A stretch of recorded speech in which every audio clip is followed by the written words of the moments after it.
হরি বল, হরে কৃষ্ণ। তাই আপনি আপনি আপনার কর্মের ফল আমাকে দান করুন। এই পায়ে ধরে যখন আত্মদেব ব্রাহ্মণ কাছে, বৈষ্ণব দয়ার সাগর, বৈষ্ণব ঠাকুর করুণা করিয়া তবে। দয়ার সাগর বৈষ্ণব ঠাকুর এ দাস করুণা তবে।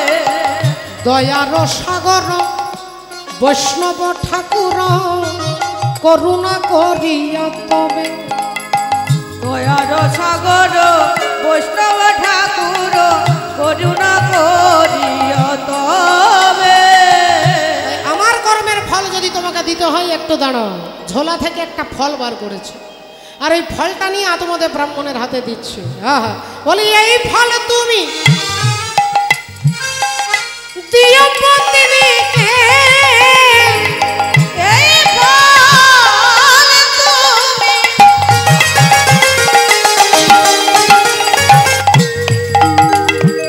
দিও পত্নীর হাতে। তোমার পুত্র সন্তান হবে গো, তোমার পুত্র সন্তান হবে। তোমার পুত্র সন্তান হবে গো, পুত্র সন্তান হবে। তোমার মনোয় অভিলাষ পূর্ণ হবে। তোমার মনোয় অভিলাষ পূর্ণ হবে। বলি যেদিন এই ফল তুমি দেবে পত্নীকে, তোমার মনোয় অভিলাষ পূর্ণ হবে। তাই এই ফলটা আমি তোমাকে দিলাম, তুমি তোমার স্ত্রীকে দিও। তোমার স্ত্রী এই ফলটা খেলে তুমি বাবা হতে পারবে, সে মা হতে পারবে। যাও। আত্মদেব ব্রাহ্মণের এতদিন কোনো দুঃখ ছিল না, একটা দুঃখ ছাড়া, আর আজকে সেই দুঃখটাও পূর্ণ হবে। তাই আনন্দে ফলটা নিয়ে বৈষ্ণব ঠাকুরকে প্রণাম করে ফলটা হাতে নিয়ে ছুটতে ছুটতে আসছে। আজ ছুটিতে ছুটিতে ব্রাহ্মণ ঘরেতে আইলা, ছুটিতে ছুটিতে ব্রাহ্মণ ঘরেতে আইলা, চলে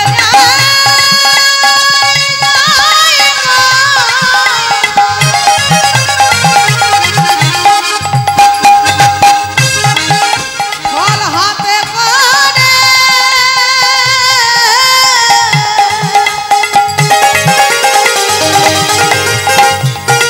চলে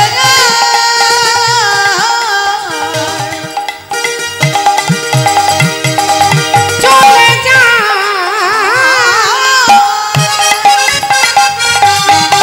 ছুটিতে ছুটিতে ব্রাহ্মণ ঘরেতে চলিল, ছুটিতে ব্রাহ্মণ ঘরেতে চলিল। হ্যাঁ, আর সাধুর দেওয়া ফল তখন স্ত্রীর হাতে দিল। সাধুর দেওয়া ফল তখন স্ত্রীর হাতে দিল, সাধুর দেওয়া ফল তখন স্ত্রীর হাতে দিল। স্ত্রীর হাতে দিয়েছে, এই নাও গিন্নি, এই নাও, এই ফলটা ধরো, ফলটা ধরো। আর গিন্নি কীরকম ডেঞ্জারেস আপনারা শুনলেন, আপনারা বুঝতেই পারছেন। যার ঘরের চালে কাক বসে না, যার ভয়ে কেউ পাড়ার লোক তার সঙ্গে কথা বলে না, সেই ধুন্দলির হাতে ফলটা দিয়ে বলছে, এই নাও, এই ফলটা খেলে তুমি মা হতে পারবে, আমি বাবা হতে পারবো, আর আমাদের কোনো দুঃখ থাকবে না। যাই, আমার কাজ আছে, অনেকগুলো কাজ বাদ দিয়ে আমি আত্মহত্যা করতে গিয়েছিলাম। বৈষ্ণব ঠাকুর এই ফলটা দিয়েছে বলেই আত্মদেব ব্রাহ্মণ ঘর থেকে বেরিয়ে গেলেন নিজের কাজে। ফলটা হাতে নিয়ে ধুন্দলি বসে আছে, মুখটা বাংলার পাঁচের মতো করে। মা, আপনারা বলবেন কেন? আত্মদেব ব্রাহ্মণ বাবা হতে চাই, ইনি কিন্তু মা হতে চায় না, কারণ তার অনেকগুলো সমস্যা আছে। সমস্যাগুলো কি আপনারা শুনতে পাবেন। এখন ফলটা হাতে নিয়ে গোমড়া মুখ করে চুপ করে বসে আছে, কি করব কি না করব, কি করব কি না করব। ফলটা হাতে নিয়ে বসে আছে, হঠাৎ এমন সময় কিছুক্ষণ পরে তার বোন আসছে। মাগো, ধুন্দলির বোন, রাধে রাধে। এখন তিনি আসছেন, কোলে একটা বাচ্চা, হাতে একটা বাচ্চা ধরে আসছেন দিদির কাছে। ও দিদি, দিদি গা, দিদি কোনো কথা বলছে না। কি ও দিদি, আরে বসে আছো মাদুরে পা ছড়িয়ে, আরে আমি এতদিন পরে তোমার ঘরে এলাম, কথা বলতে পারছো না বুঝি, কি হয়েছে দিদি? দিদি তখন বলছে, এই দেখ তোর জামাইবাবু দিয়েছে, ফল দিয়েছে, ভালো তো, ফলটা খা। দিদি বলল, ফলটা খেলে কি হবে জানিস? বলে, ফল খেলে কি হবে? ভিটামিন হবে, আয়রন হবে, সি থাকবে, বি থাকবে, অনেক ভিটামিন থাকে, ফল খেলে ভালো, তার জন্য এনে দিয়েছে। বললেন না, এই ফলটা ভিটামিনের ফল নয়। তাহলে বলে এই ফলটা খেলে আমি মা হতে পারবো, তো জামাইবাবু বাবা হবে। বোন বললো তাহলে তো খুব ভালো কথা, এতদিন বিয়ে হয়েছে তুমি মা হতে পারোনি, তাহলে তো ফলটা তোমার একান্ত খাওয়া দরকার। দিদি বললেন খাওয়া দরকার, তুই জানিস আমি মা হলে কতগুলো সমস্যা হবে? বোন বলল কি সমস্যা হবে? বলল প্রথমেই প্রবলেম হবে, উদর বৃদ্ধি হবে, গর্ভ বৃদ্ধি হবে, বড় হবে। বললো সেটা কি আর দিদি তোমার একা হবে? সে তো সব মায়েদের হয়। বললেন সব মায়েদের হয়, আর তুই জানিস পেট যদি বড় হয়ে যায় তাহলে আমি পেট ভরে ভাত খেতে পারবো?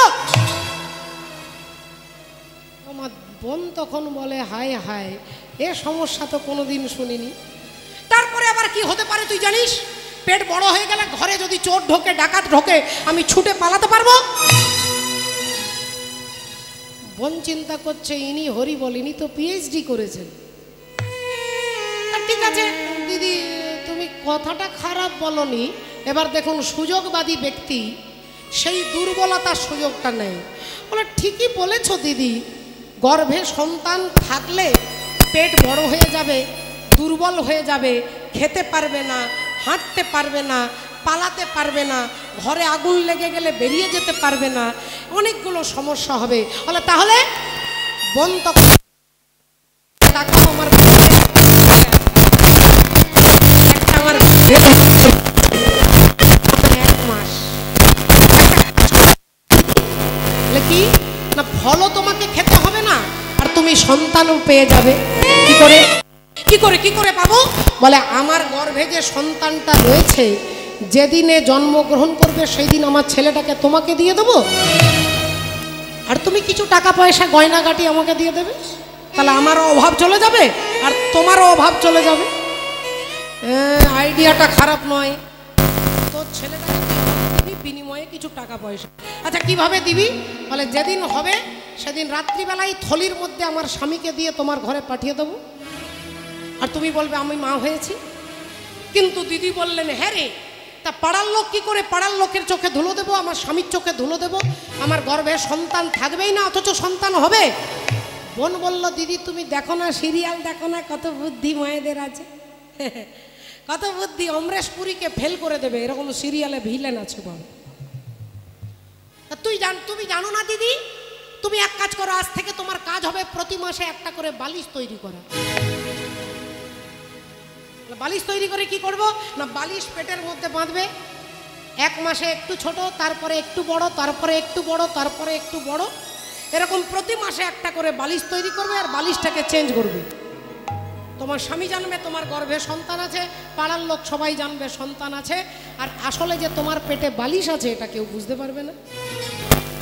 কিরকম বুদ্ধি মায়েরা এরকম বুদ্ধি অ্যাপ্লাই করেছেন, হাত তুলে দেখান। হ্যাঁ রাগ। ও মা ধুন্দুলি সঙ্গে সঙ্গে নেচে উঠেছে, কি মজা কি মজা। ঠিক বলেছিস, কিন্তু হ্যাঁ রে বোন, এই তোর জামাইবাবুর হাতের ফলটা কি করব? বলে ফেলে দে, কিন্তু তোর জামাইবাবু এসে যদি কোথাও দেখতে পায় তাহলে নির্ঘাত আমি মারা যাব। বলে তাহলে এক কাজ করো দিদি, তোমার ওই গোয়াল ঘরে গরুটা আছে না, ওরও তো সন্তান হয় না, তা তুমি এক কাজ করো, ওই ফলটা ওকে খাইয়ে দাও, ওকে খাইয়ে দাও, দেখো সাধু দেওয়া কি না। ধুন্দুলি বললেন ভালো কথা বলেছিস, ফলটা এনে গোয়াল ঘরে এনে গরুকে খাইয়ে দিলেন, আর নিজে সেই মাস থেকে পেটের মধ্যে বালিশ বাঁধা শুরু করলেন। বোন চলে গেল। এদিকে ঘটনা চক্রে ওই গাভী মাতার গর্ভে সন্তান এলো, কারণ ভক্তের দেওয়া আশীর্বাদ কর্মফল কখনো বিফলে যাবে না। হরি হরি বল, হরি বল, কখনো বিফলে যাবে না। রাধে রাধে।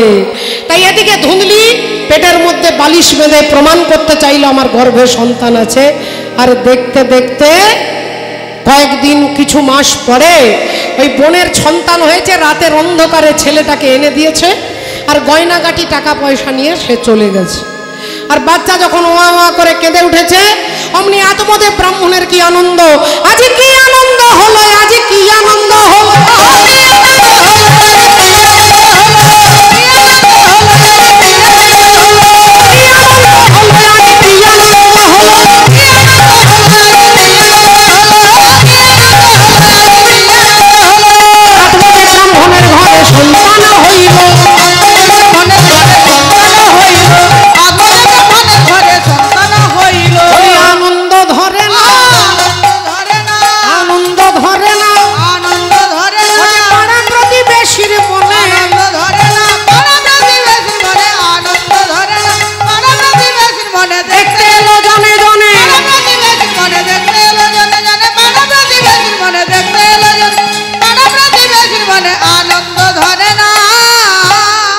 আনন্দে ভাবলো আমি এতদিন পরে আমার অভাব পূর্ণ হয়েছে, এবার ছেলে আমাকে বাবা বলে ডাকবে। কিন্তু এবার ভক্তিমতী মায়েরা শুরু হয়ে গেল যন্ত্রণা। ছেলে তো হলো, ছেলে ছোটবেলা থেকে যখন 2 বছর 4 বছর বয়স তখন থেকেই তার চরিত্র দেখাতে শুরু করলো। পাড়ার এমন কোনো ছেলে নেই যে তার সঙ্গে ঝগড়া হয় না। যখন 7-8 বছর বয়স তখন ঘরে হয়তো প্রতিবেশীর কোনো বাচ্চাকে রোদে শুইয়েছে, তার কানে ধরে তাকে কুয়োতে ফেলে দেয়, কারোর ঘরে আগুন ধরিয়ে দেয়, কারোর বাচ্চাকে মেরে মাথা ফাটিয়ে দেয়। আর প্রতিদিন আত্মদেব ব্রাহ্মণকে তার ছেলে, যার নাম হয়েছে কি, মায়ের নাম ধুন্দলি, ছেলের নাম দিয়েছে ধুন্ধকারী। অন্ধকারের যাত্রী যিনি তাকে বলে ধুন্ধকারী, ছেলের নাম ধুন্ধকারী। আর ওই যে গাভী মাতা তিনি যে ফলটা খেয়েছিল তারও একটা সন্তান হলো, দেখতে মানুষের মতো, কান দুটো গরুর মতো বলে ছেলের নাম রাখা হলো গোকর্ণ। আর গোকর্ণের স্বভাব কি, সাধুর দেওয়া কর্ম ফলে যার জন্ম তার চরিত্রটা সাধুর মতোই হবে। ছোটবেলা থেকে শান্ত ধীর স্থির, তুলসী পরিক্রমণ করে, ভগবত সেবায় নিযুক্ত থাকেন, সাধুদের সঙ্গ করে, তীর্থ দর্শন করে। আর ওই গোকর্ণ সারাক্ষণ শুধু হরিনাম শ্রবণ করে। ভজ হুরে মন শ্রীনন্দনন্দন অভয় চরণার বৃন্দরে। ভজ হুরে মন শ্রীনন্দন অভয় চরণার বৃন্দরে। ভজ দুর্লভ মানব জনম সৎসঙ্গে, দুর্লভ মানব জনম সৎসঙ্গে। তরহ এ ভব সিন্ধুরে। ভজ হুরে মন শ্রীনন্দনন্দন অভয় চরণার বৃন্দরে। ভজ হুরে মন শ্রীনন্দনন্দন অভয় চরণার বৃন্দরে। সীতা আতপা বাত বরিশা,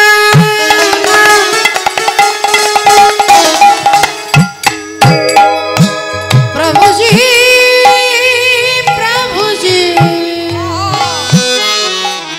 প্রভুজি প্রভুজি।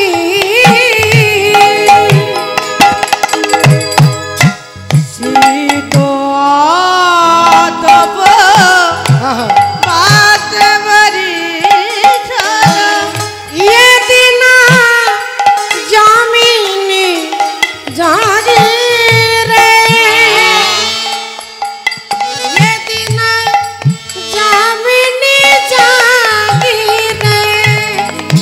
শীত विफल से बिनु कृपान दुर्जन, বিফল সে বিনো কৃপণ দুরজন। विफल से बिनु कृपान दुर्जन। বিফল সে বিনো কৃপণ দুরজন। চপল সুখলবনা ভজ হুরে মন শ্রীনন্দনন্দন অভয় চরণার বৃন্দরে। ভজ চরণার বৃন্দরে। চরণ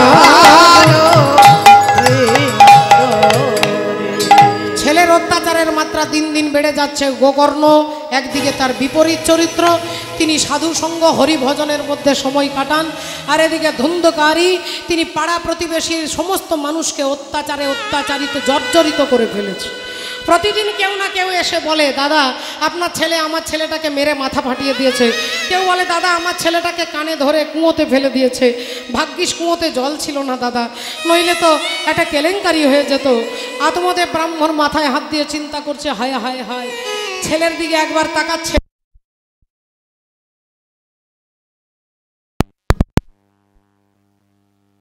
একবার ছেলের দিকে তাকায়, একবার গোকর্ণের দিকে তাকায়, যে এই কি সেই সন্তান যে সন্তানের জন্য আমি গলায় দড়ি দিতে গিয়েছিলাম, আমি আত্মহত্যা করতে গিয়েছিলাম, এই কি সেই ছেলে যে ছেলের জন্য আমি জীবনের মায়া তুচ্ছ করে আত্মহত্যা করবার জন্য ছুটে গিয়েছিলাম। আত্মদেব ব্রাহ্মণ বসে বসে কাঁদছেন, বসে বসে কাঁদছেন, দুঃখ করছেন। এমন সময় ভক্ত গোকর্ণ এসে দাঁড়িয়েছে বাবার এই দুঃখে বাবার পাশে দাঁড়াতে। সঙ্গে সঙ্গে বলে উঠল, कोई तन दुखी कोई मन दुखी कोई धन बिना रहत उदास और थोड़े थोड़े सब दुखी केवल सुखी भगवान के दास। न चंद्रस्य सुखं किंचिन्न सुखं चक्रवर्ती न सुखमस्ति विरक्तक्ष मुनि रेखांत जीवी न। भागवत बोलছেন, न चंद्रस्य सुखं, चंद्र देवताও সুখী নয়, দেবরাজ ইন্দ্রও সুখী নয়, যে যার নিজের চেয়ারটা বাঁচানোর জন্য সারাক্ষণ ভয়ে আছে, ডিপ্রেশনের ওষুধ খাচ্ছে, টেনশনের ওষুধ খাচ্ছে, সুগার হয়ে যাচ্ছে শুধু চেয়ারটাকে বাঁচানোর জন্য। এই চেয়ার যেন আমার হাত থেকে চলে না যায়, তাই বলছে কই তন দুঃখী কই মন দুঃখী কই ধন বিনে রহত উদাস। যার টাকা আছে তিনি টাকা হারিয়ে যাবার ভয়ে ঘুমোচ্ছে না, যার টাকা নেই সে টাকার জন্য চিন্তা করে ঘুমোচ্ছে না। कोई धन बिन रहत उदास और थोड़े थोड़े सब दुखी केवल सुखी भगवान के दास। भगवानेर दास छाड़ा ए जगते सबाई दुखी। ताई बाबा कि हयेछे तोमार?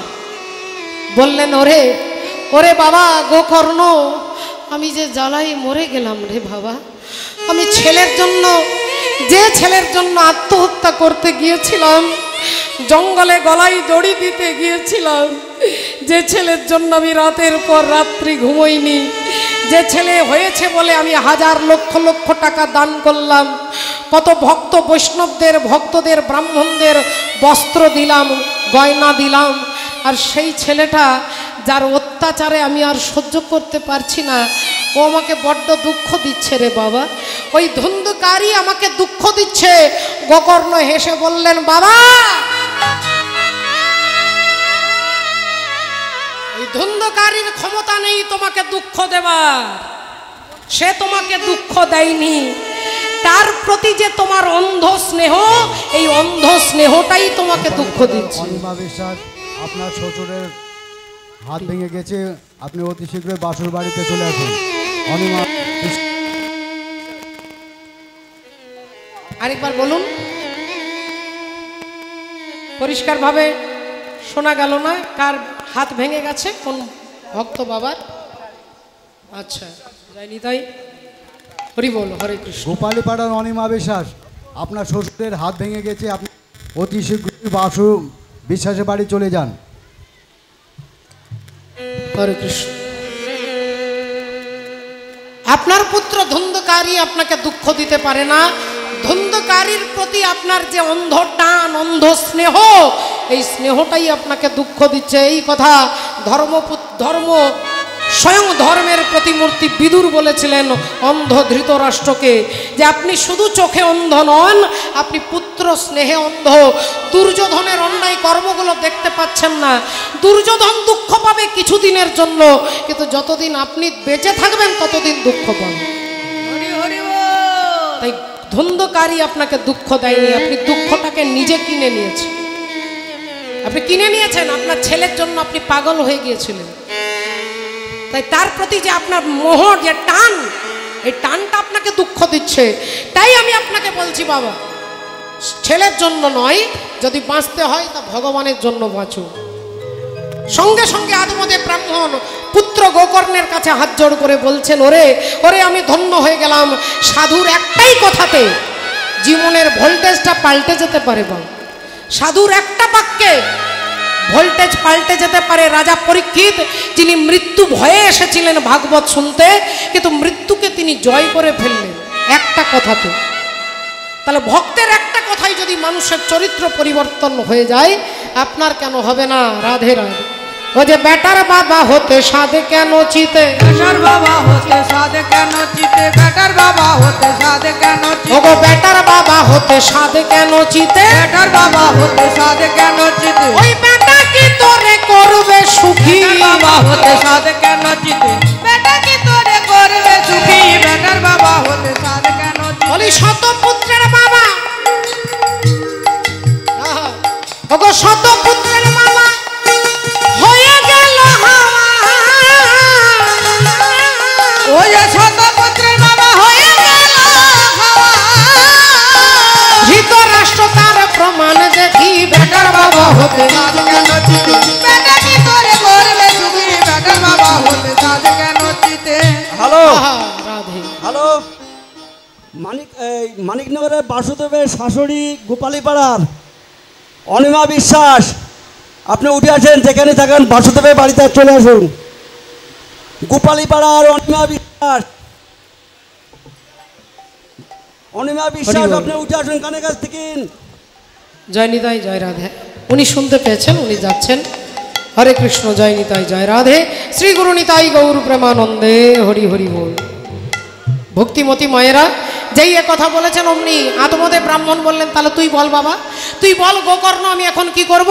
তাহলে এক কাজ করো বাবা, তোমার একান্ত কর্তব্য হচ্ছে এই সংসার পরিত্যাগ করে, যে সংসার তোমাকে দুঃখ দেয়, ব্যথা দেয়, যে সংসার তোমার কর্তব্য কর্ম ভুলে যায়, তাহলে সেই সংসারকে ফেলে রেখে সামনের দিকে এগিয়ে যাওয়াই হচ্ছে মানুষের কর্তব্য। তাই আপনি চলে যান জঙ্গলে গোবিন্দের ভজন করবার জন্য। অমনি আত্মদেব ব্রাহ্মণ সেই মুহূর্তে, সেই ক্ষণে গোকর্ণের কথা শুনে তিনি ছুটতে লাগলেন। আজকে গভীর জঙ্গলে গিয়ে ভগবানের ভজন করবেন। তিনি ভগবানের ভজন করবার জন্য ছুটছেন। আসুন রাধে রাধে একবার সবাই মিলে বলবো, বলো ভগবান কৃষ্ণচন্দ্র কি, বলো রাধা রানী কি, অনন্ত কোটি ভক্তবৃন্দ কি। জয় जरा चल के वृंदावन देखो, और श्याम बंसी बजाते मिलेंगे। जरा चल के वृंदावन देखो, हमें बंसी बजाते मिलेंगे।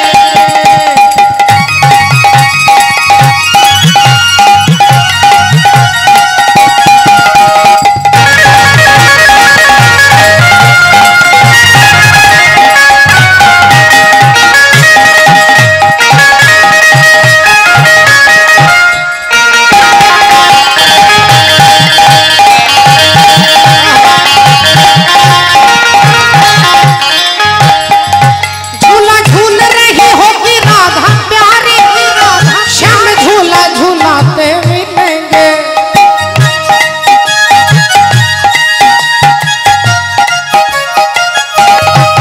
झूला झूल रही होगी राधा प्यारी, श्याम झूला झूलाते मिलेंगे।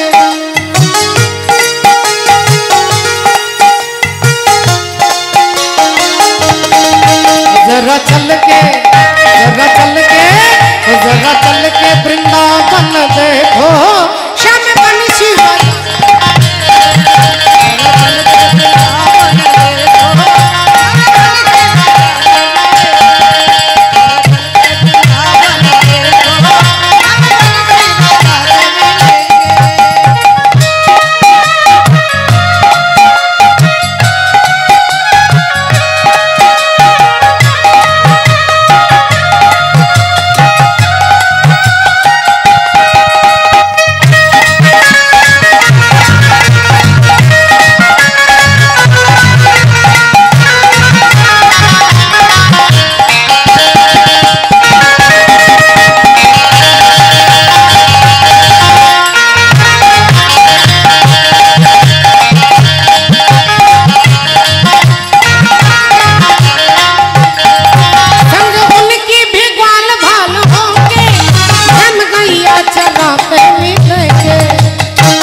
মাননীয় ভক্তমণ্ডলী ভক্তিমতী মায়েরা, এবার দেখুন মা, এখন আত্মদেব ব্রাহ্মণ তো চলে গেলেন সংসার ছেড়ে।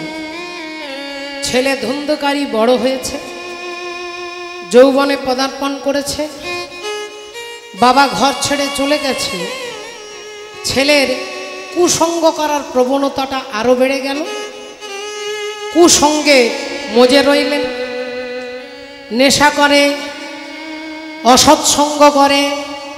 এভাবে কি হলো মা, দেখতে দেখতে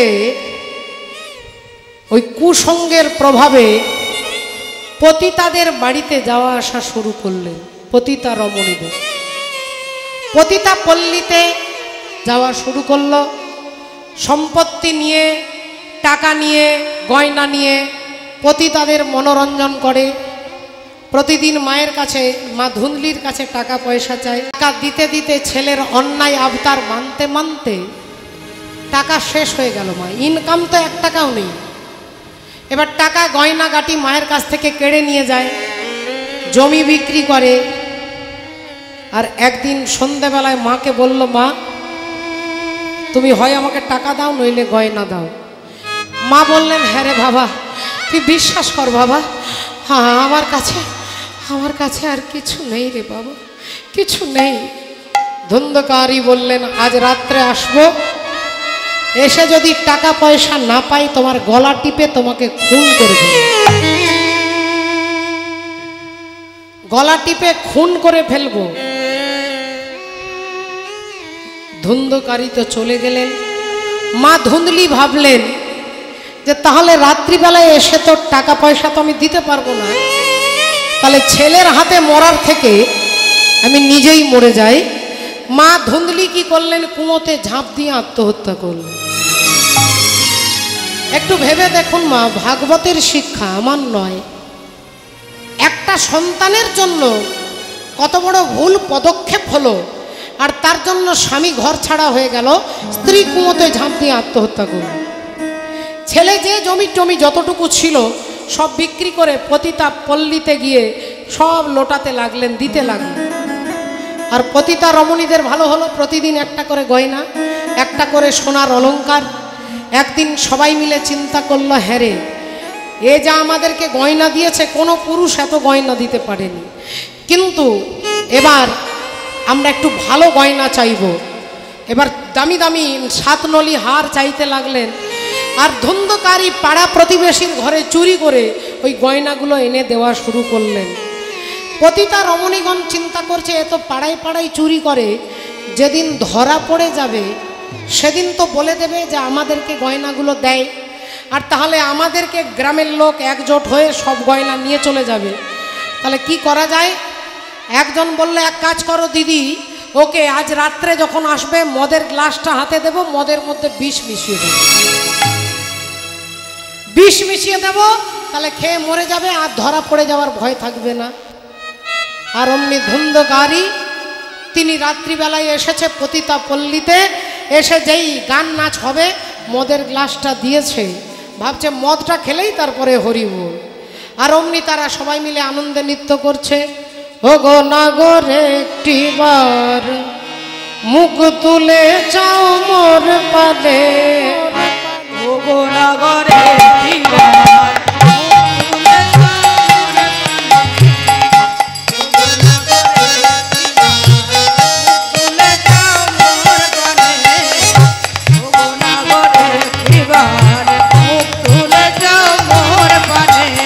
আমি কত সুন্দর তুমি তো জানো না,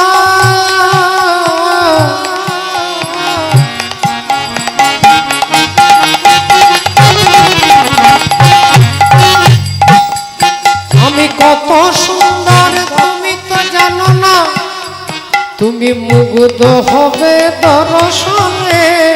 ও গো নাগরে একটিবার মুখ তুলে যাও মোর পানে, ও গো নাগরে একটিবার মুখ তুলে যাও মোর পানে, ও গো নাগরে একটিবার মুখ তুলে যাও মোর পানে।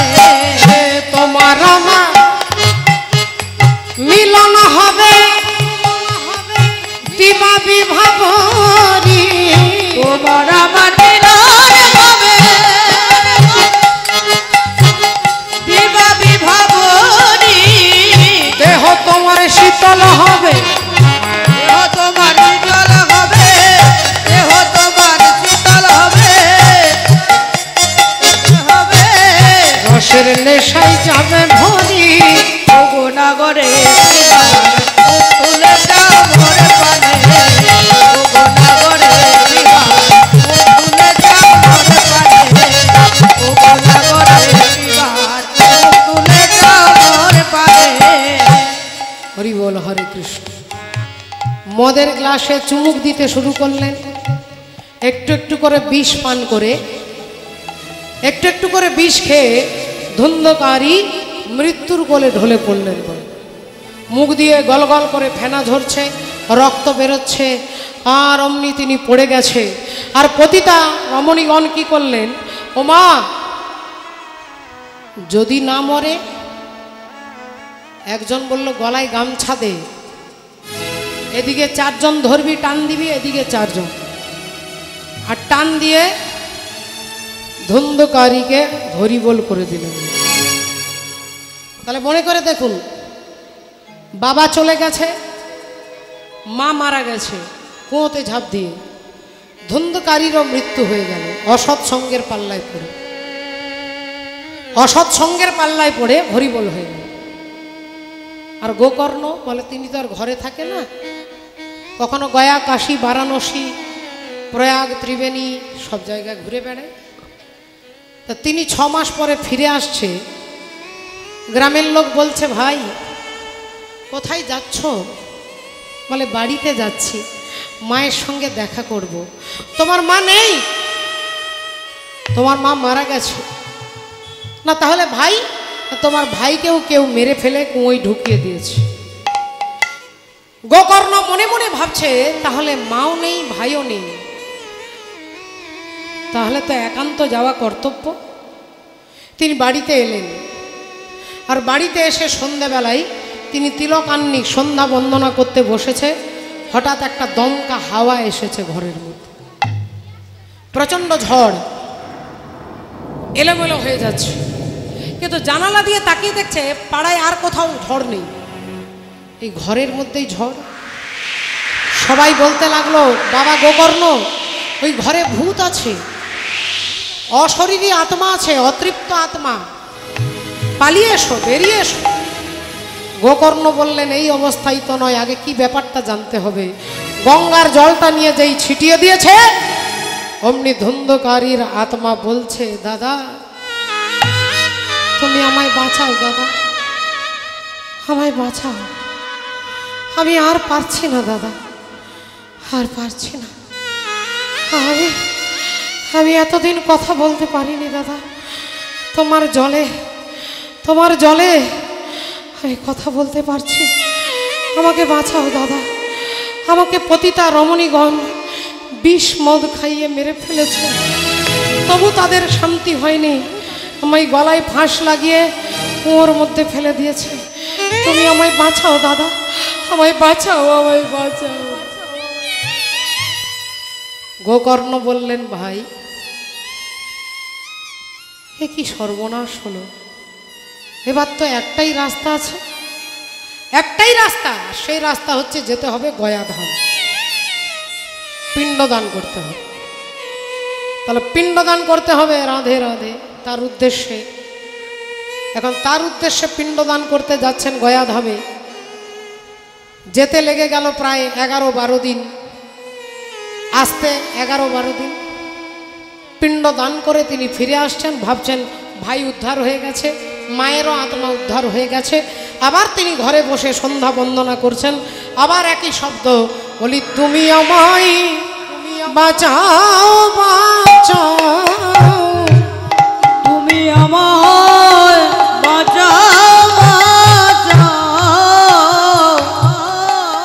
ওগো তুমি আমায় বাঁচাও, বাঁচাও, তোমার হাতে ধরি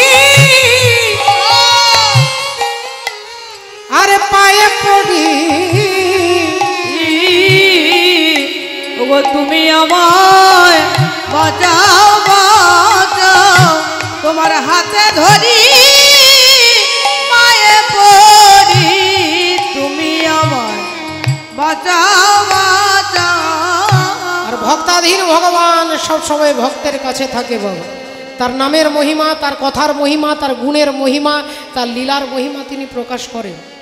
আপনাদের কাছে ঘটনা বলবো, দক্ষিণ ভারতে বিল্লুপুরম বলে একটা গ্রাম ছিল। সেই গ্রামে রাধে রাধে যে ভক্তের কথা আমি আপনাদের বলবো, এটা বানানো গল্প, সাজানো গল্প নয়।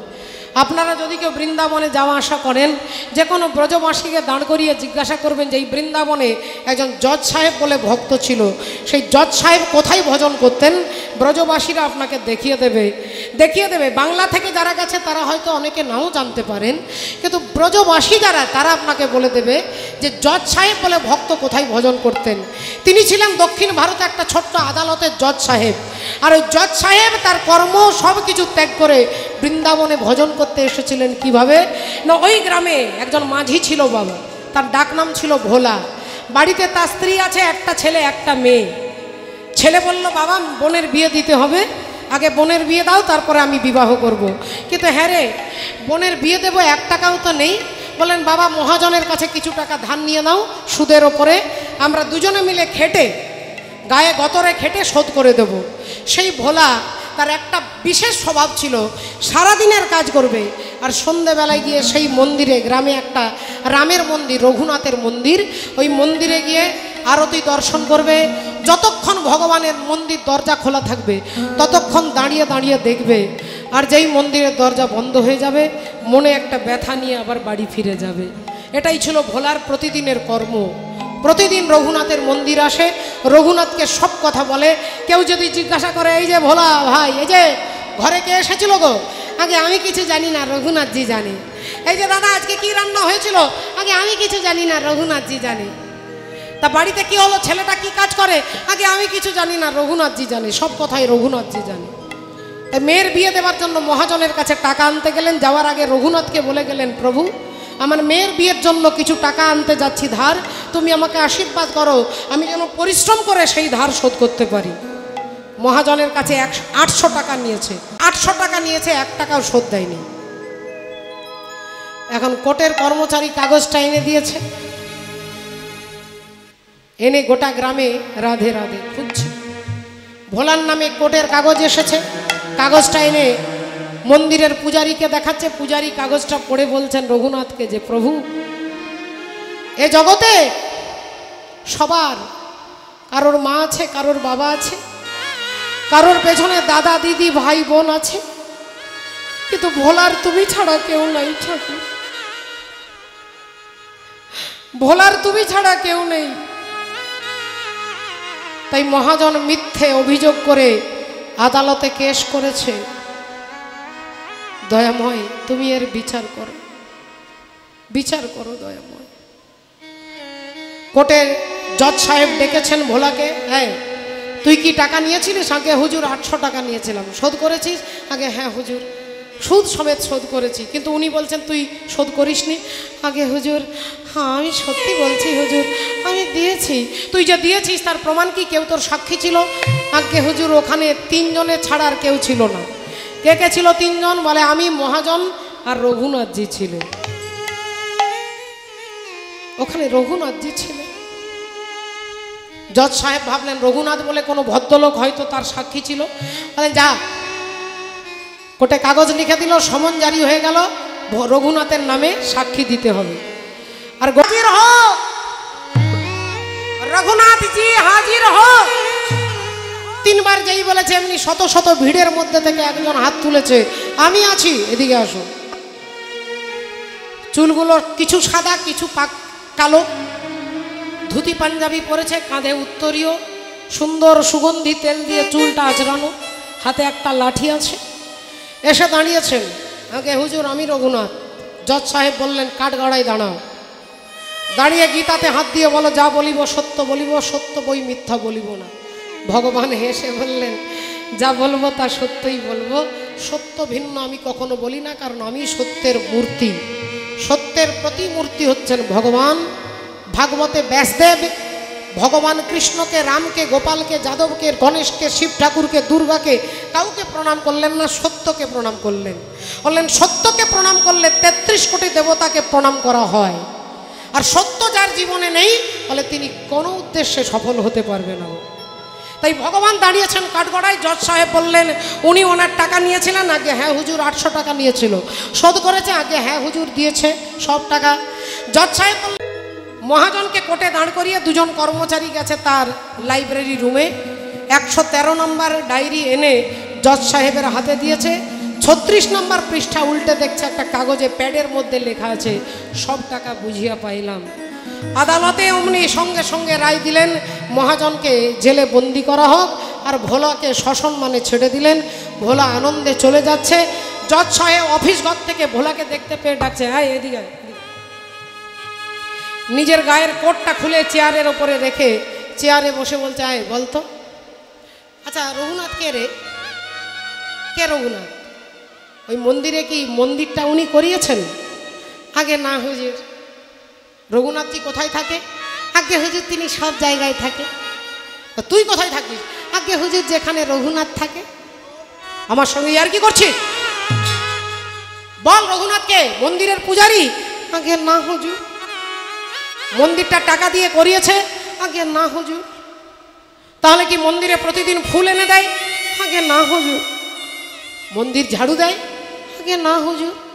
মন্দিরের জন্য চাঁদা দেয়? আগে না হুজুর। তাহলে কে সেই রঘুনাথ বলবি তো? আগে হুজুর মন্দিরে ফুলও আনেন না, ঝাড়ুও দেন না, চাঁদাও দেন না। যে রঘুনাথকে আপনি ভেবেছেন তিনি আর কেউ নয়, তিনি মন্দিরের ভেতরে সিংহাসনের ওপরে থাকেন, তিনি পরমাত্মা ভগবান শ্রী রঘুনাথ।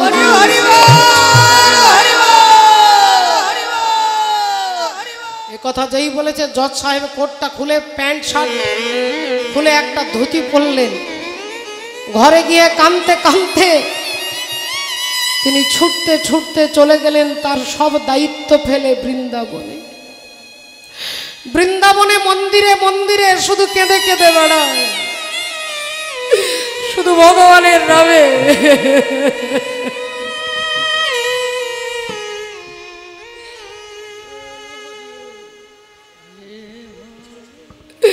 শুধু কেঁদে কেঁদে বেড়ায়। ঠাকুর তুমি আমায় হাতে ধরে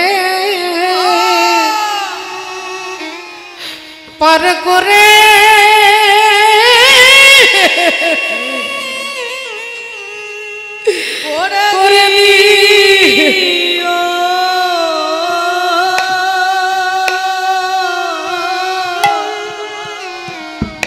প্রভু গো,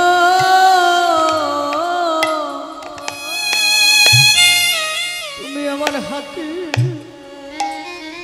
হাতে ধরে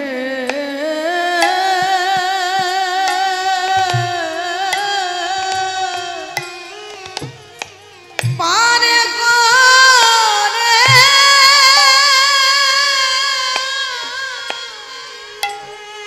করে দিও।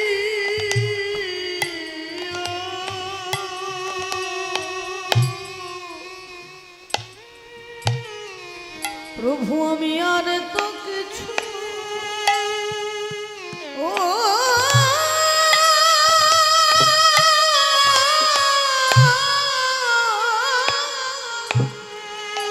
আর তো কিছু চাই না দয়া,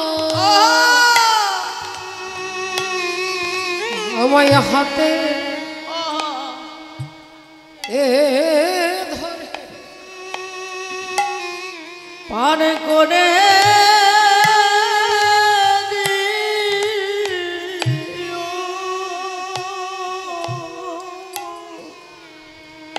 দয়াল আমি আর তো কিছু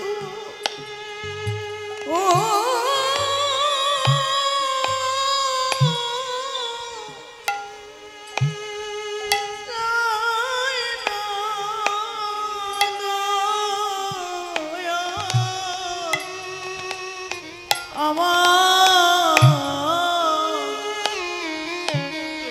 আমার হাতে হাতে ধরে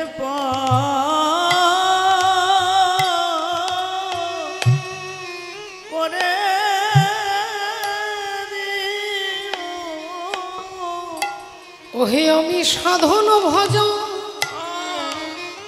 ও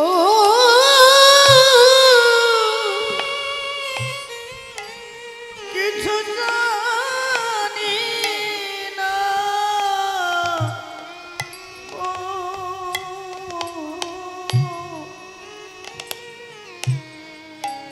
আমার হাতে হাতে ধরে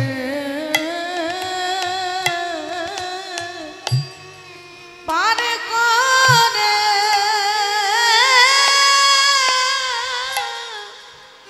করে দিও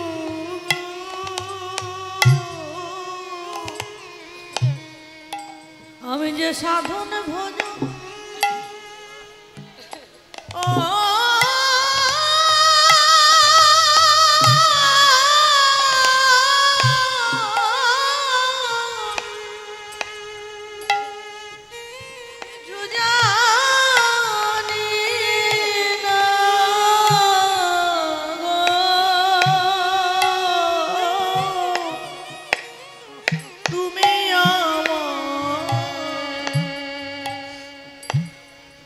আমার হাতে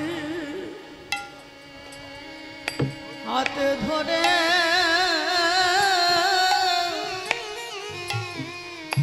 পার করে দিও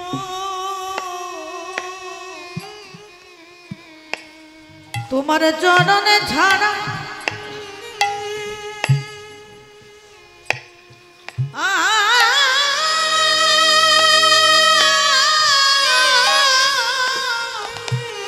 চরণ ছাড়া কো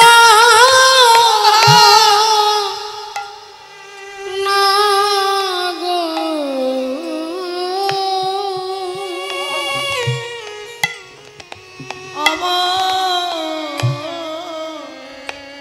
আমার হাতে আমার হাতে হাতে ধরে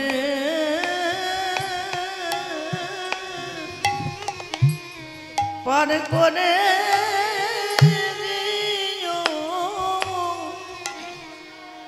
আমায় জড়ারে ছাড়া করো না গো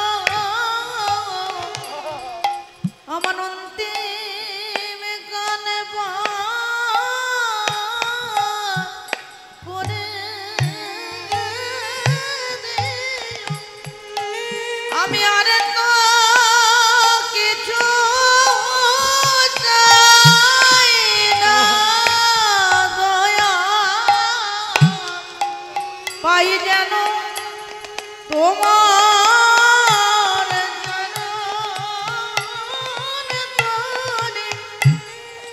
ওই তরিতে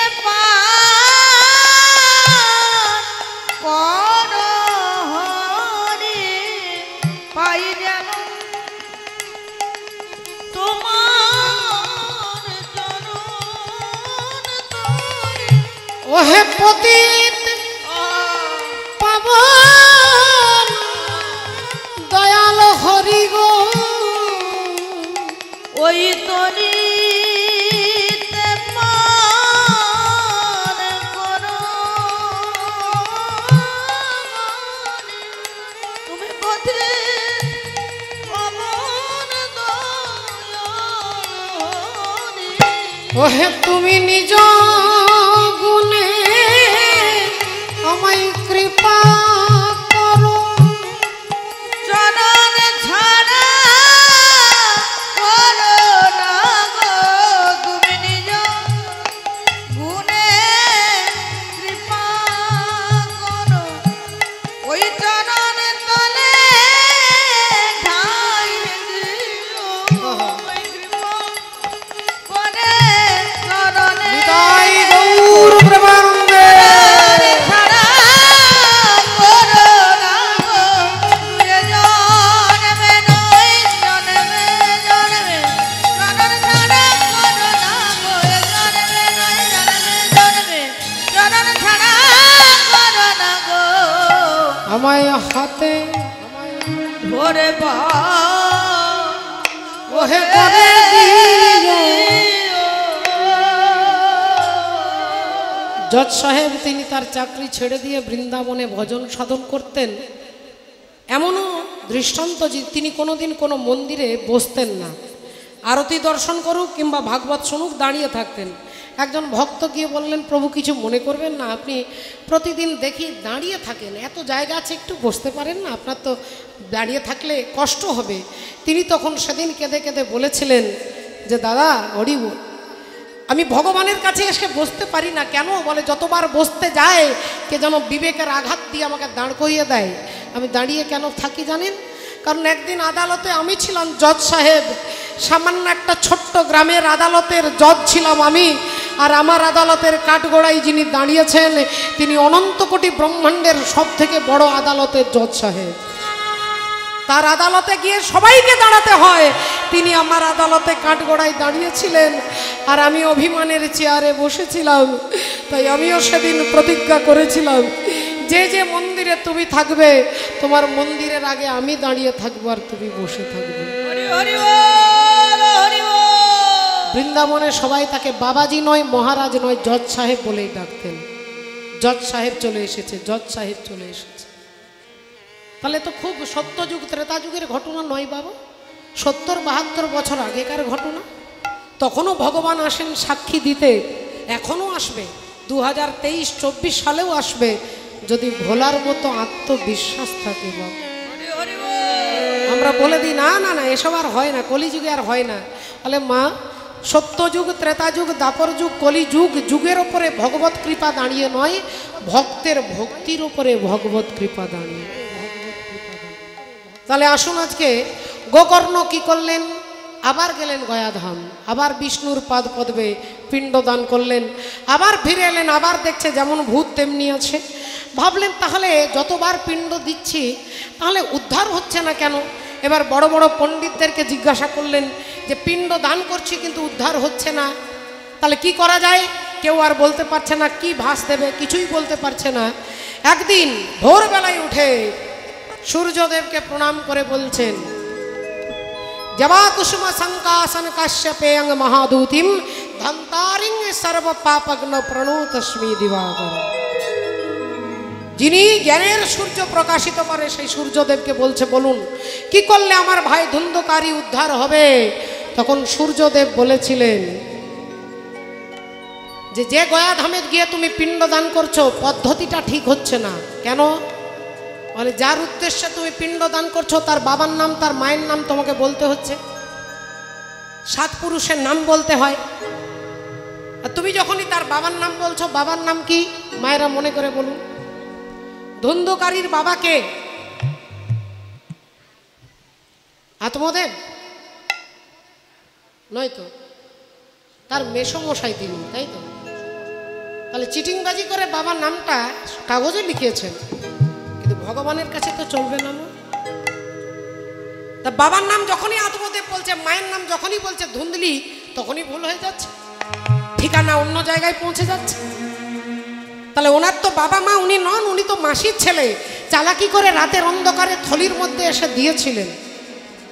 তোমার পদ্ধতি ঠিক হচ্ছে না। না তাহলে কি করা যাবে? না তাহলে একটাই রাস্তা আছে, ওই ধুন্ধকারীর উদ্দেশ্যে ভাগবত পাঠ করানো হবে, ভাগবত যজ্ঞের আয়োজন করো, 7 দিন ভাগবত কথা হবে, সুন্দর প্যান্ডেল করো, একটা উঁচু জায়গা করো, গোবর চারিদিকে গোবর ছড়িয়ে দাও, ধূপ দ্বীপ জেলে দেবে, উঁচু আসনের মধ্যে যিনি ভাগবত তত্ত্বাবেত্তা তিনি বসবেন, সাধুরা বসবার জন্য আসন দেবে, আর তোমার ভাই ধুন্ধকারীকে উদ্ধার করবে তাকেও ভাগবত শুনতে হবে। সে বসবে কোথায়? বলে পবিত্র ভক্তের আসনে বসতে পারবে না, একটা বাঁশের খুঁটি মাটির মধ্যে পুঁতে দিতে হবে, ওই বাঁশের ভেতরে তিনি বসবে। সেই বাঁশটা যেমন তেমন বাঁশ নয়, 7টা পর্ব থাকবে, 7টা পর্ব, এই যে জয়েন্টগুলো আছে এরকম 7টা, তাকে পর্ব বলে। 7 পর্বের একটা বাঁশ যার ভেতরে ফাঁপা, তার ভেতরে ধুন্ধকারীর আত্মা বসবে আর ভাগবত শুনবে। একদিন শুনবে, একটা পর্ব ফেটে যাবে, 2 দিন 2টো পর্ব, এভাবে 7টা পর্ব যেদিন ফেটে যাবে সেদিন জানবে তোমার ভাই উদ্ধার হয়ে গেছে। তাই 7 পর্বের বাঁশ মাটিতে পোতা হলো, ভক্তরা সবাই বসেছেন, ধুন্ধকারীকে আহ্বান করা হলো ওই বাঁশের মধ্যে বসতে। সেই 7 পর্বের বাঁশটা কি? এই মানব জন্ম, এই মানুষের দেহটা হচ্ছে বাঁশ, এটা হচ্ছে বাঁশ। অস্থি ত্বক মেদ মজ্জা শনিত রুক শুক্র, এই যে 7টা স্তর, এই 7টা স্তরকে ভেদ করলে তবে এর ভেতরে থাকে আত্মা। আর সেই আত্মাটা ধুন্ধকারীর হতে পারে আর ভক্তেরও হতে পারে। আপনার চরিত্রের ওপরে নির্ভর করবে যে আপনি ভগবত কৃপা পাবেন কি না। এত বড় দুরাচারী আত্মা, ধুন্ধকারী, তার আত্মাটা বাঁশের মধ্যে বসলেন, ভাগবত শুরু হয়ে গেল। একদিন একটা গাঁট ফেটে গেলেন, এভাবে 5টা 6টা 7টা গাঁট, যখনই পর্ব ফেটে যাচ্ছে সবাই বুঝতে পারছে তিনি উদ্ধার হয়ে যাচ্ছে। তাহলে এই যে আমাদের দেহগুলো, এটাও তো বাঁশ যদি হয়, তাহলে এই দেহ উদ্ধার হবে কি করে? ও তোর সোনা রঙ্গ হবে ভঙ্গ, ও তুই যেদিন পুড়ে হবি ছাই, নীলাকাশে যাবি ভেসে কয়লারি ধোঁয়ায়। তুই নীল আকাশে যাবি ভেসে কয়লার ধোঁয়ায়। ও তোর সোনা রঙ্গ হবে ভঙ্গ, সোনা অঙ্গ হবে ভঙ্গ, ও তুই যেদিন পুড়ে হবি ছাই। নীল আকাশে যাবি ভেসে কয়লার ধোঁয়ায়। ও তুই নীল আকাশে যাবি ভেসে কয়লার ধোঁয়ায়। ওরে পাড়ার লোকে পুড়িয়ে তোরে স্নান করিয়া ফিরবে ঘরে রে। ওরে পাড়ার লোকে পুড়িয়ে তোরে স্নান করিয়া ফিরবে ঘরে রে। আবার রাত পোহালে যাবে ভুলে, ওরে রাত পোহালে যাবে ভুলে। ওগো এই নিঠুর দুনিয়ায় নীল আকাশে যাবি ভেসে কয়লার ধোঁয়ায়। ও তুই নীল আকাশে যাবি ভেসে কয়লার ধোঁয়ায়। ওরে জ্বালবে অঙ্গ খুঁচে খুঁচে। একদিন তোমার গায়ে আঘাত লাগলে কত লোক তোমার পিঠে হাত বুলিয়ে দিয়েছে, কত ওষুধ লাগিয়ে দিয়েছে, বোরোলিন লাগিয়ে দিয়েছে, কিন্তু ওই শ্মশান ঘাটে তোমার ওই পিঠের মধ্যে বাঁশের বাড়ি দিয়ে মারবে মাথাতে। জ্বালবে অঙ্গ খুঁচে খুঁচে আর মারবে বাড়ি হাড়ের গিঠে রে। ওরে জ্বালবে অঙ্গ খুঁচে খুঁচে মারবে বাড়ি হাড়ের গিঠে রে। সেদিন পিঠের চামড়া যাবে ফেটে, সেদিন পিঠের চামড়া যাবে ফেটে। ওরে হাত বুলাবার কেউ তো নাই। নীল আকাশে যাবি ভেসে কয়লার ধোঁয়ায়। ওরে নীল আকাশে যাবি ভেসে কয়লার ধোঁয়ায়। ও তুই নীল আকাশে যাবি ভেসে কয়লার ধোঁয়ায়। এই 7 পর্বের গাঁট হরি কথা শুনতে শুনতে শুনতে 7ম পর্ব যেদিন ফেটে গেল, বৈকুণ্ঠ থেকে রথ এসে ধুন্ধকারীর আত্মাটা পুষ্প রথে চেপে বৈকুণ্ঠে যাচ্ছে। ভাগবত শোনার ফল, কীর্তন শোনার ফল, হরি কথা শোনার ফল, ভগবানের গুণ রূপ লীলা যিনি আস্বাদন করে, যিনি শোনে, ফলে অন্তিমকালে তার জন্য একটুক্ষণ আগে আপনাদের বলেছি যে যখন ঘড়িতে অ্যালার্ম দেবেন তখন ঘড়িটা বাজবে না, কিন্তু যে টাইমের জন্য দিয়েছেন সেই টাইমটা এলে বাজবে। সেটা ভোর 4টে হোক, 3:30 হোক, 5টা হোক, যখনই যে অ্যালার্ম যে টাইমে দিয়েছেন সেই টাইমে বাজবে। আজকের কীর্তন শুনে মনে হবে কি হলো, এতক্ষণ কীর্তন শুনলাম কিছুই হলো না। বলে যেদিন অন্তিম কাল আসবে সেদিন এই শোনাটা সেদিন কাজে লাগবে বাবু, সেদিন অ্যালার্মটা বাজবে। কিন্তু যে আপনি এতদিন, এত বছর, এত কাল হরিকথা আস্বাদন করেছেন। রাধে রাধে। ভক্তরা বললেন, সবাই বলল আমরাও তো কীর্তন শুনলাম, হরিকথা শুনলাম, একটা রথ এলো কেন? ধুন্ধকারীর আত্মাটা বৈকুণ্ঠে গেল, আমরা এলাম না কেন, আমরা গেলাম না কেন? বললেন আপনারা শুনেছেন কিন্তু ধুন্ধকারীর মতো একাগ্র চিত্তে শোনেননি। শুনেছেন মনটা কখনো সংসারে, কখনো ছেলের দিকে, কখনো নাতির দিকে, কখনো নিজের জুতোর দিকে, বারবার মন চঞ্চল হয়েছে। কিন্তু ধুন্ধকারী তিনি এক মনে এক প্রাণে শুনেছে। এরকম যদি আর কখনো শুনতে পারেন আপনাদের জন্য বৈকুণ্ঠ থেকে রথ আসবে। গ্রামের লোক বললেন আমরা আগামী মাসে আবার ভাগবত সপ্তাহ করাবো। সবাই মিলে আবার ভিক্ষা করে চাঁদা দিয়ে ভাগবত সপ্তাহ 7 দিন হলো। আর অন্তিমকালে যারা একাগ্র চিত্তে শুনল তারা অন্তিমকালে বৈকুণ্ঠে চলে গেলেন। ভক্ত গোকর্ণ মনে মনে ভাবলেন আমি তো হরি কথা বলছি, তাহলে আমার জন্য কোনো রথ আসছে না কেন? তিনি মনে মনে ভাবছে। এমন সময় দেবর্ষি নারদ এসে দাঁড়িয়েছে। দেবর্ষি নারদ এসে দাঁড়িয়েছেন। নারায়ণ নারায়ণ নারায়ণ, রাধে রাধে, তু আনা রে গোপাল, ও मन लेने तू आना, রে গোপাল মন লেনে তু আনা, রে গোপাল মন লেনে তু আনা।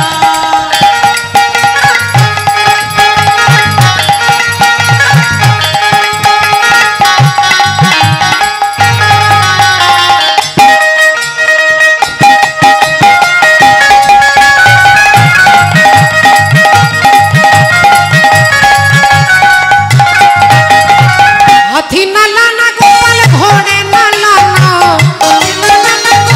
ঘোড়ে লালানা, হাতি লালানা গোপাল ঘোড়ে লালানা। तू आना रे गोपाल, ओ मन लेने, ओ मन लेने, ओ मन लेने तू आना।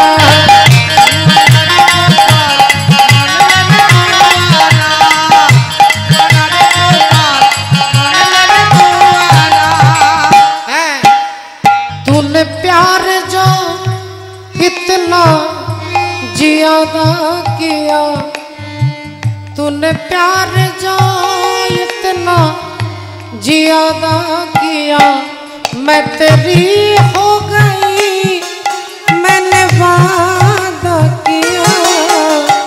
तूने प्यार जो इतना ज्यादा किया, मैं तेरी हो गई, मैंने वादा किया। हाथी न लाना गोपाल घोड़े न लाना, গোপাল ঘোড়ে লালানা, গোপাল ঘোড়ে লালানা। तू आना रे गोपाल, ध्वनि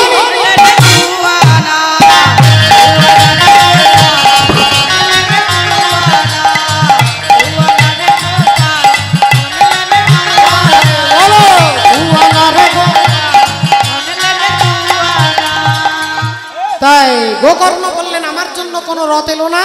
দেবর্ষি নারদ বললেন আপনার জন্য রথ আসবে না, আপনার জন্য সাক্ষাৎ ভগবান এসেছে দেখুন। আর অমনি বৈকুণ্ঠের অধিপতি ভগবান শ্রীহরি গোকর্ণকে হাতে ধরে আজকে নিয়ে যাচ্ছেন। মা আপনারা শুনলেন হরিকথা শোনা, কীর্তন ভাগবত শোনার ফল কি না? দুরাচারী আত্মা ধুন্ধকারী তিনি যদি বৈকুণ্ঠে যেতে পারে, তাহলে যারা আপনারা বিশ্বাস সহকারে শ্রদ্ধা চিত্তে হরিকথা শুনেছেন আপনাদের জন্য অন্তিমকালে অবশ্যই বৈকুণ্ঠের রাস্তা খোলা থাকবে। নিতাই গৌর প্রেমানন্দে হরি হো। হরি হরি ভক্ত আরে ভগবানের মিলন হইল, ভক্ত আরে ভগবানের মিলন হইল, ভক্ত আরে ভগবানের মিলন হইল। এবার প্রেমানন্দে বাহু তুলে হরি হরি বল, হরি বল হরি বল, হরি বল হরি বল, হরি বল হরি বল, হরি বল হরি হরি বল। জয় রাধে জয় রাধে জয় রাধে। তাই শ্রদ্ধেয় বাবা ঠাকুর একবার সবাই মিলে বলবো হরে কৃষ্ণ হরে কৃষ্ণ হরে কৃষ্ণ হরে কৃষ্ণ কৃষ্ণ কৃষ্ণ কৃষ্ণ কৃষ্ণ হরে হরে হরে হরে হরে রাম হরে রাম হরে রাম হরে রাম রাম রাম রাম হরে হরে হরে রাধে হরে राधे राधे जपा करो कृष्ण नाम रस पिया करो কरो